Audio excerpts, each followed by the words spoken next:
Empezamos entonces con el desarrollo de la bolilla 1, dando un panorama de lo que establece nuestro programa. En primer lugar, vamos a hacer referencia a los derechos, dando un panorama a lo que son los derechos, donde dichos derechos tienen una clasificación. En primer término, se clasifican en absolutos y relativos. Los absolutos son aquellos que son oponibles a la comunidad, donde estos, es decir, la comunidad, debe respetarlos. Como son, por ejemplo, los derechos reales, que es el tema que a nosotros nos interesa en esta materia. En segundo lugar, hacemos referencia a los derechos relativos, que son aquellos que se pueden oponer sobre determinadas personas, como por ejemplo en una relación crediticia, el acreedor lo opone respecto al deudor, solo a determinadas personas. La segunda clasificación que tenemos es la de los derechos patrimoniales y extrapatrimoniales. Los derechos extrapatrimoniales son aquellos que le interesan a la persona pero que no tienen un contenido económico, no tienen un contenido patrimonial. En cambio, los derechos patrimoniales son aquellos que le interesan a la persona ya que es susceptible de tener un contenido patrimonial. Como por ejemplo en esta clasificación tenemos lo que son los derechos reales y los derechos personales. Los derechos reales son aquellos derechos que entablan entre la persona y la cosa una relación. En cambio, los derechos personales es aquella relación que se entabla entre el acreedor, el deudor y la obligación exigible que se tiene hacia el deudor. Es por ello que vamos a dar pautas de las diferencias que hay entre el derecho real y el derecho personal. En primer término, como dijimos, los derechos reales son aquellos que el sujeto o la persona ejerce directamente sobre la cosa. Es por eso que se habla de dos elementos, un sujeto y la cosa.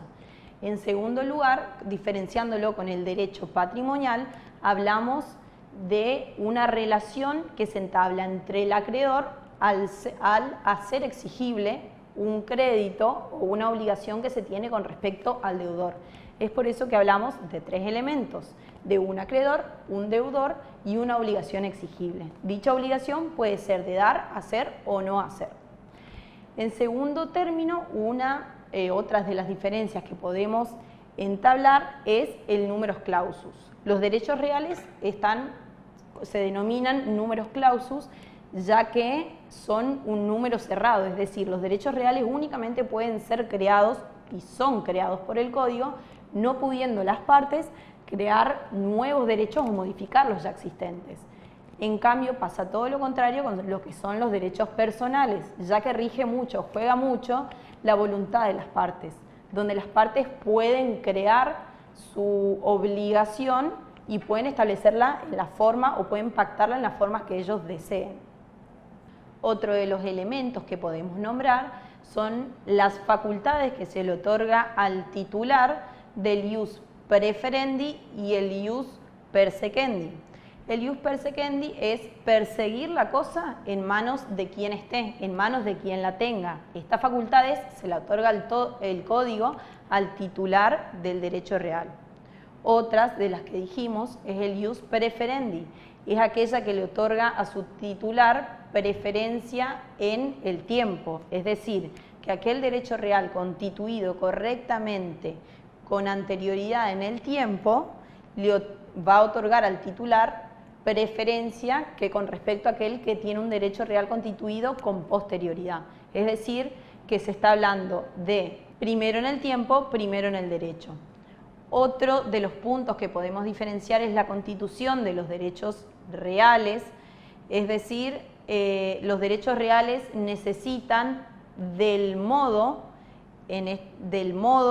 necesitan también del título.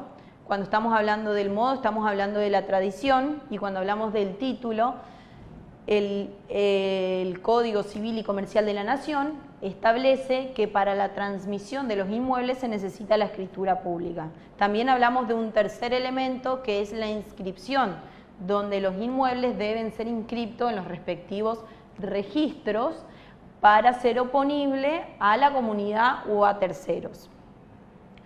Otro requisito es la formalidad, ya que en los inmuebles se exige la escritura pública, en cambio no así en los derechos personales, ya que al regir la autonomía de la voluntad de las partes, este puede darle la forma que consideren conveniente.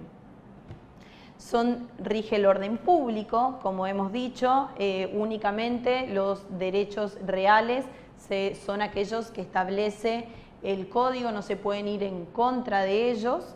En cambio, en los que son los derechos personales, las partes pueden pactar y convenir lo que deseen siempre que no vaya en contra de la moral, el orden público y las buenas costumbres.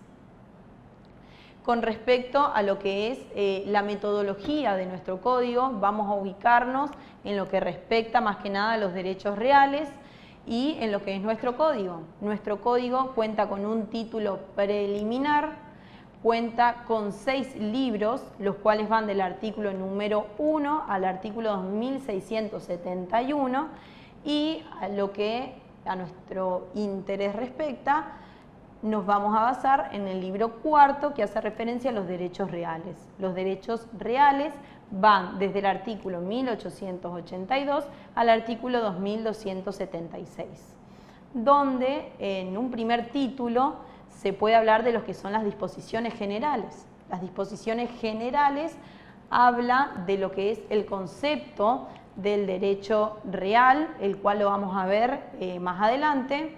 Nos habla así también del objeto, donde al hacer referencia al objeto se puede ver que en el Código de Vélez el objeto era mucho más limitado, más bien se hablaba de lo que eran las cosas, entendiéndose como cosas el objeto material. Se entendía que únicamente era el contacto o aquellas cosas que se podían tomar, digamos, físicamente. Y también se discutía mucho el tema de la energía. Hoy ha quedado de lado dicha discusión, ya que el nuevo código habla de lo que es un objeto abarcando, teniendo un concepto mucho más amplio, no solo lo que son los derechos materiales, los objetos materiales, sino también los objetos inmateriales. También vamos a hablar de las facultades de persecución y preferencia, que son las que habíamos nombrado con anterioridad, como lo más importante, otra de las enumeraciones son los derechos reales, los cuales va enumerando en su artículo. Al hablar de los derechos reales, están los derechos reales que tenía Vélez en el Código Civil y también incorpora nuevos derechos reales, como ser la propiedad horizontal, la cual se encontraba en la Ley 13.512 y hoy en día se la incorpora al Código, enumerada, digamos, como nuevo derecho real.